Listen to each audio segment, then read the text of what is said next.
Okay, so our lesson plan was from Foundations of Math and Pre-Calc 10. The outcome we were focusing on was 10.4, develop and apply primary trig ratios to solve problems that involve right triangles. The indicator we were using was solve problems with or without the use of technology involving one or more right triangles by applying primary trig ratios and or the Pythagorean theorem. And our essential question that we are looking at is how can the sine function be used to solve for unknown angles and sides of a right triangle? So in this lesson, the topic was focusing on using the sine ratio. And our prerequisite knowledge for this lesson was that students should know what a right triangle is and how to identify it. Students should know how to identify the hypotenuse of a right triangle as well as the adjacent and opposite sides. Students should know Pythagoras' theorem and how to apply it to right triangles, and that also students have already had a basic intro to trig functions. So this lesson isn't the first time that they're hearing about sine, cosine, and tan. So for the set in the lesson, we had students pick a 3-digit number, write it out twice, and then they had to do a series of divisions and see what number they got at the end. And then for the main part of the lesson, we started out having students recall methods of solving unknown triangles that using methods that they already knew. So hopefully it was going to be Pythagoras' theorem.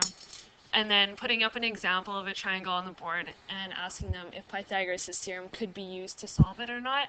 And it was going to be an example where it couldn't be used, and that was going to lead into using trig ratios to solve for unknown sides and angles.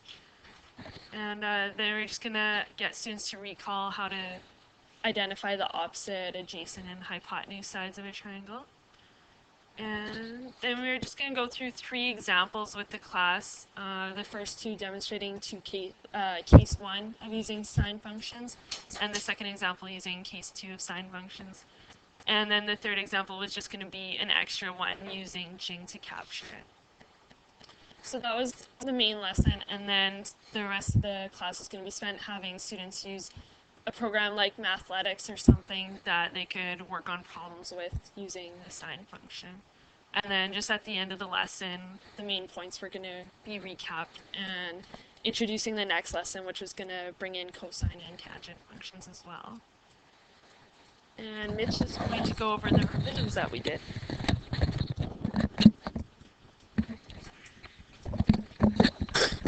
So when we first started doing the revision process, we were just looking at it, we sat in a group and we were asking ourselves, what can we improve? What do we want to change? So the main things that we decided we wanted to change were we wanted to make it more inquiry-based, and we wanted to have more student involvement, and then we also wanted to get the students question. So the first thing we decided to change up was down into the development. We really liked the set. Like, we thought that was a really interesting set. How everything went, so we figured the set was something that would get the students interested, keep them engaged. So we're like, there's nothing we need to touch there. The first one, with the examples that we did in the class, we thought that that'd be more student engaged, so that we could ask the students to come up to the board and try and get the students engaged in the questions as well. So when it was done, it was more just direct instruction with the questions. So we thought that if we got the students more engaged, they would be able to focus more on the questions and be involved in their learning. And then instead of using Mathletics, because has anyone here used Mathletics before? That's hard to say. It's just a program where there's like games and stuff for kids to do while they go through a lesson, and it's just like cartoons and everything. It's just a program on the computer for kids to use for math. I haven't seen it anywhere besides elementary school, so I don't know if it's present in high school. So that's one of the main reasons we decided to change it from Mathletics, because for grade 9s, it might not be that appealing. That's the word. So we decided, why not get the kids out of the classroom? Kids love leaving the classroom and being engaged in things. So we came up with the idea of a math relay activity.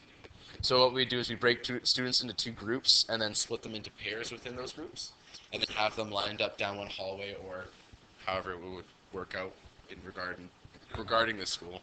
And then we'd have questions set up about our problems here. We would have different situational problems set up that the students would have to answer, but they couldn't start until they're like a relay until the group behind them got to their spot. So it would be a bit of a race, but to get them engaged and get them interested. Competitive factor. Kids always try harder when there's some sort of competition. Yeah. That's the upside. So we felt that, and then by doing it would be situational problems, so that they would relate to the real world, and they would be able to make those connections. And then for the final part that we felt we wanted to change was we liked the recapping the lesson and everything, but we just thought that we should add in a little thing there, and Ben and I are kind of really with the Reddit idea, so we thought we'd put that Reddit prompt on there, so we'd pose a question on Reddit and then ask for if the students had any questions regarding that they had left, or also just suggestions or comments about the lesson itself. So those are the main things we decided to change with it. Do you have anything to add, Dan? Okay. You guys have any questions?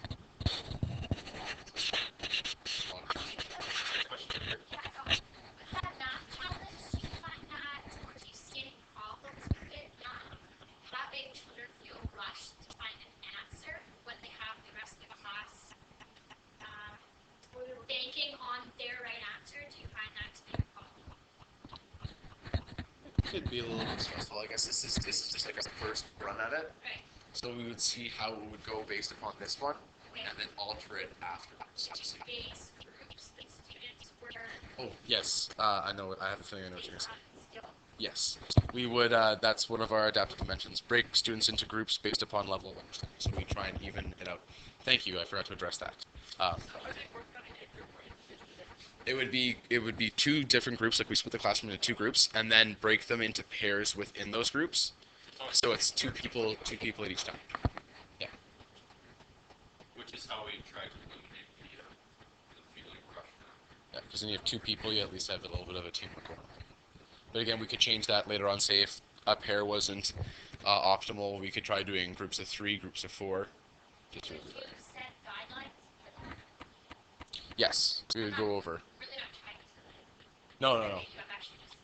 Yeah, no, we would create, like, we would have this set up. We'd have a set of rules for them to follow, and like they wouldn't be able to flip over the team, their group members in front of them. We wouldn't give them the next spot until their team got there, so they wouldn't be able to see their thing in advance and cheat. Okay. So we try to eliminate anything like that. Anybody else? Nobody. Okay.